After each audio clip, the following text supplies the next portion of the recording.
bambusot, creamy bambusot, inspired of yogurt. So, ayan siya. Kain na po tayo. Habang ako'y nagpi-plating dito, kung hindi ka pa nakasubscribe sa aking channel, subscribes na. At pakipindot mo ang aking notification bell para lagi kang updated sa aking video recipe. At kung nagustuhan mo naman ang aking video recipe na ito, pakibigyan lang ako ng thumbs up at leave a comment below. So, ayan. Kain na po tayo. Luto po tayo ng labong. So, ayan po, piniga po natin yung yung labong, yung bambusot, okay? Kaya lumiit. Sahugan po natin ng seafoods, mussel, calamari, and shrimp. Ayan. Lagyan natin ng spinach. Iwa tayong sibuyas. Iwa tayong garlic.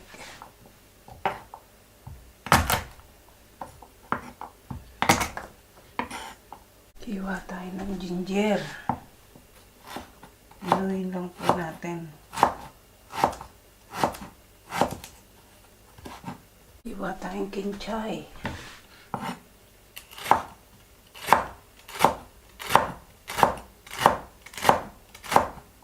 Iwa tayo ng spring onion.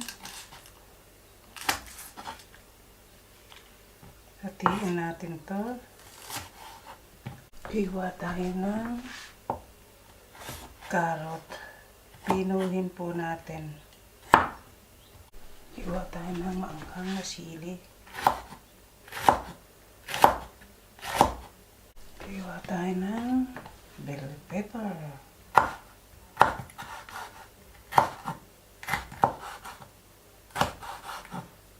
Pino lang. Iwa tayong kamatis. Muntik ko nang makalimutan. So, ayan. So, panglas. Iwa tayo ng spicy. Ayan, hiwain na rin natin itong kukunting pechay natin. Sayang naman. Isawag na natin para hindi masayang. Lagyan po natin ng coconut milk. Lagyan natin ng yogurt. Gamit po tayo ng fish sauce. Ayan, iprito na natin i-hot fried po natin ang mga seafood. Yan po yung panahog natin. Hot fried lang po. So, ayan, hanguin na po natin to. At iset aside natin. Ilagay na natin ang ginger. Garlic. Ayan. Gawin na natin ang onion at ang celery. Ayan. Ang bango. Then, lagay na po natin ang labong. Tinan nyo po konti. Kasi piniga ko po. 2 glass yan. 2 bottle. Ayan. Lagyan na natin. Mas mainam po kasi isasangkot sa ko. Ayan. Sangkot sa ko siya. Igigisa ko siya. Stir ko siya. Ayan. Sa madaling salita. Ayan. Stir ko siya. Kaya po ako nagluto ng labong. Kasi po, yung classmate ko po, tinanong ako paano daw po ako magluto ng labong. Wala daw pong saluyot dito. Sabi ko, kahit wala akong saluyot, makakapagluto ako ng labong, sabi ko. Kaya, ayan. Iyaano ko sa kanya yan. Itatag ko sa kanya sa Facebook ko. Na nagluto ako ng labong. Without saluyot. Ayan, na-stir na natin. Magugulat pa sa akin yung classmate ko. Dito ng labong na walang saluyot. So, ayan, lagyan na po natin ang gata niya. Ayan. Yan po ang gata. Ilagay na po natin ang kamatis. Hindi ko po iginisa yan. Kasi, madali pong mag-melty. Malambot po kasi ang kamatis dito sa amin. Yan, lagyan natin ng fish sauce. Lagay na po natin ang carrots.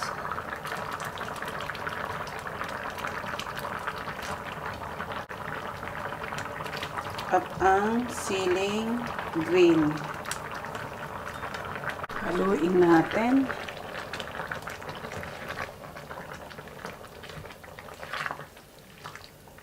Ayan. Ayan, lagyan po natin ng yellow ginger. Lagyan na po natin ang bell pepper.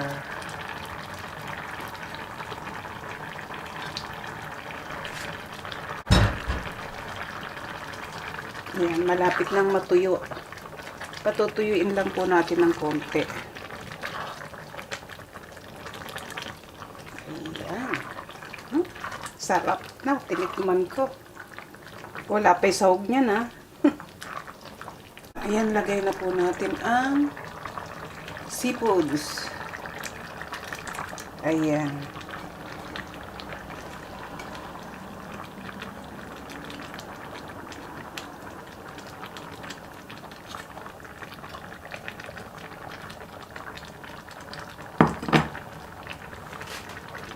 Seafoods. Seafoods kung seafoods. Ayan siya.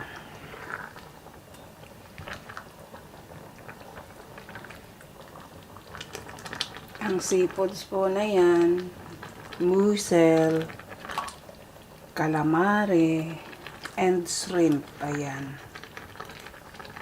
Ang tawag po namin dito yan, marinara. Marinara nga ba? Nakalimutan ko na. Sandali. Oo, yung isang sama-samang seafoods. Marimar. Ewan. Ayan, nilagay na natin ang green leafy vegetable. Yung ating spinach, tsaka konting pechay. Ayan, maluluto na po ito. Ilalagay ko po yung panglas natin. Ayan, ginawa ko pong modern yan.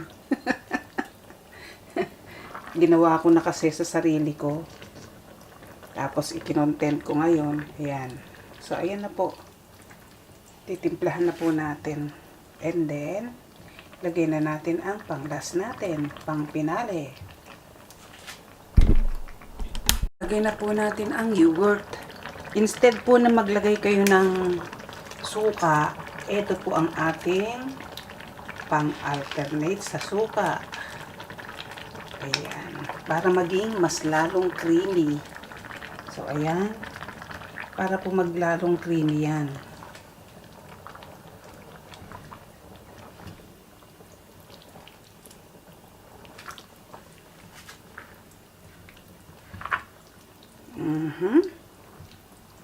Creamy. Creamy talaga.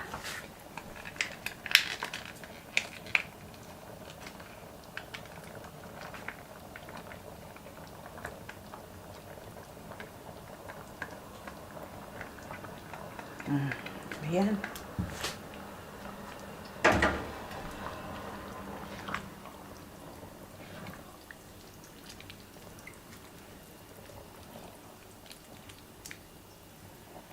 Tikman na natin.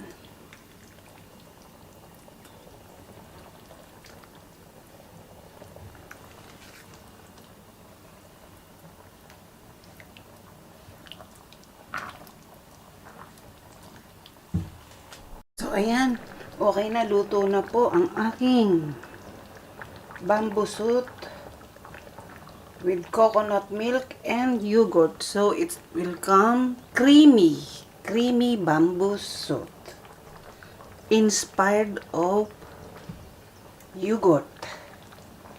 Creamy bamboo shoot. Inspired of yogurt. So, ayan. Habang ako'y naghahalo dito, kung di ka pa nakasubscribe sa aking channel, subscribe na.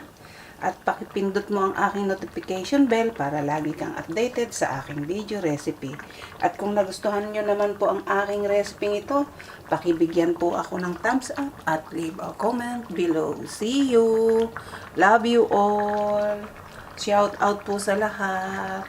sa lahat ng bikers, sa lahat ng cooking content, sa lahat ng, yun pong bikers content. Yun pong adventure content, yung mga natures, gano'n. Shout out po, at saka sa fishing, adventure po. Shout out po sa kanilang lahat. Marami po sila kaya hindi ko na po iisa-isahin. Sama-sama na po sila doon sa fishing adventure. Sama-sama na rin po yung aking bikers adventure. Sama-sama na rin po ang aking cooking content. So ayan. Kain na po tayo. Luto na ang aking creamy bamboo soup. Inspired of yogurt. O, sige po. Bye-bye! Panghuli po natin ang ating chili at ang ating scallion or spring onion. So, ayan po. Panghuli yan. Para hindi masyadong maanghang. Pa-sweet na naman kalalabasan yan. Ayan.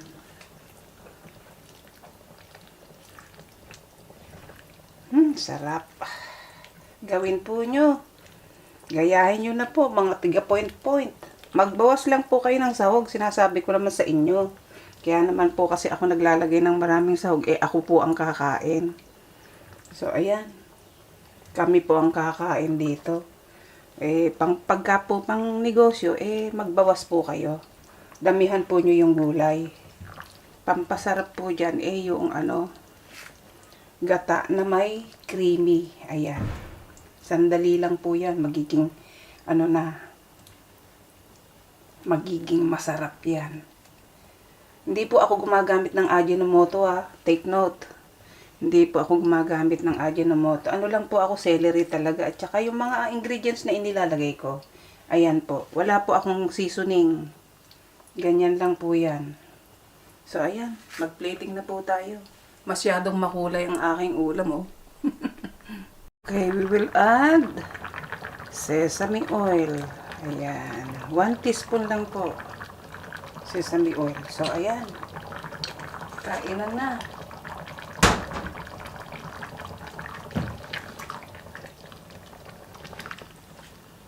Bango. Ayan na siya.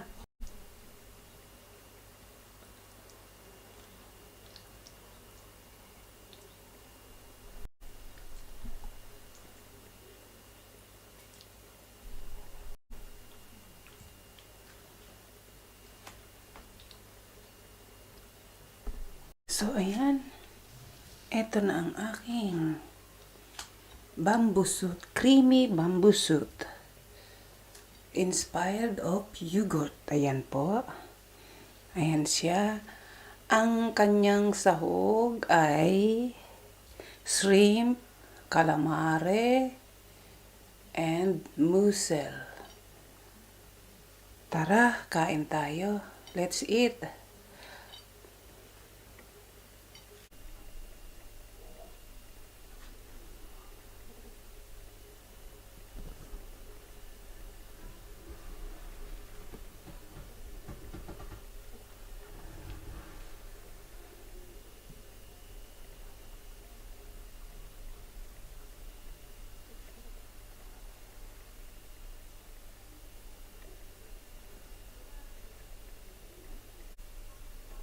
Ayan, kain tayo.